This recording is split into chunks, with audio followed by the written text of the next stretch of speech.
என்ற அடிப்படையில் இந்த ஆட்சி உங்கள் தயவால் நடைபெற்றுக் கொண்டிருக்கிறது. இந்த ஆட்சி மீண்டும் தொடர வேண்டும் 2026 என்பதில் இருவேறு கருத்து யாருக்கும் இருக்க முடியாது. அதே போல மோடி அரசாங்கத்தை கண்டித்து மத்திய சங்கங்கள் எந்த அறைகூறு விட்டாலும் நீங்கள் சுற்றுவரலை காட்டுகிற இடத்தில் கன்னியாகுமரியிலிருந்து சென்னை வரை நிச்சயமாக அந்த வேலைநிறுத்தம் வெற்றிகரமாக நடந்தே தீரும். அதற்காக எங்கள் தலைவரை விலையாக கொடுக்கவும் நாங்கள் தயாராக இருக்கிறோம் என்ற உறுதிமொழியை ஏற்று நீங்கள் எல்லாம் செல்ல வேண்டும் என்று அன்பாக கேட்டு விடைபெறுகிறேன். நன்றி, வணக்கம். இருந்திருக்கும் மாநில தலைவர்கள் தோழர் பி.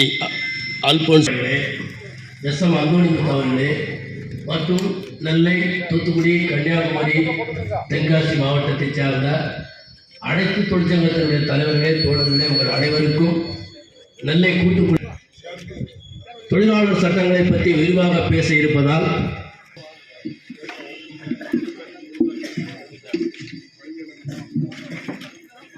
எல்பிஎஃப்-இனுடைய மேலூர் அல்போன்ஸ் அவர்களே, பிரதிநிதிகளே, உங்கள் அத்தனை பேருக்கும் அனைத்து தொழிற்சங்கத்தின் மதவெறி பிடித்த மோடி அரசாங்கம் தொழிலாளர் விரோத போக்கினை கைவிடக் கோரி, தொழிலாளர் விரோத போக்கு என்று சொன்னால் 44 தொழிலாளர் நல சட்டங்களை 4 தொகுப்புகளாக மாற்றி 15 சட்டங்களை நீக்கி பல்வேறு தொழிலாளர் விரோத நடவடிக்கைகளை அதுவும் 1/4/2025 முதல் அமுல்படுத்துவதற்கான ஆயத்தத்தை மத்திய மோடி அரசாங்கம் எடுத்துக்கொண்டிருக்கிறது. விவாதங்களே நாடாளுமன்றத்தில் கூட விவாதமின்றி இந்த சட்டங்களை நிறைவேற்றி இன்றைக்கு தொழிலாளர்களை பல்வேறு கொடுமைகளுக்கு ஆளாக்கி கொண்டிருக்கிறது.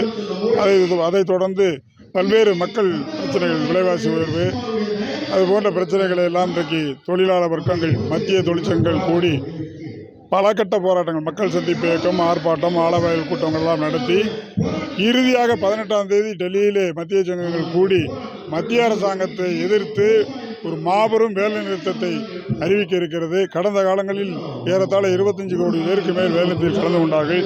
இந்த ஆண்டு குறைந்தபட்சம் ஒரு 50 கோடி பேர் அந்த வேலை நிறுத்தத்தில் கலந்து கொள்ள வேண்டும் என்ற அந்த கட்டாயத்தில் நாங்கள் எல்லாம் தொழிலாளர்களை சந்திக்கிறோம். மிக ஆதரவாக இருக்கிறார்கள். கன்னியாகுமரியிலிருந்து காஷ்மீர் வரை இன்றைக்கு மோடி அரசாங்கத்துடைய எதிர்ப்பு அலை வீசிக்கொண்டிருக்கிறது.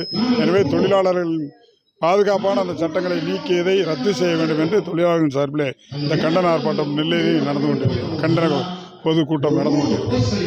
மோடி அரசாங்கம் திருந்த வேண்டும் என்று தொழிற்சங்கத்தின் சார்பில் வலியுறுத்துகிறார். அனைத்து தொழிற்சங்கத்திற்காக நெல்லை தர்மன் தோமசா.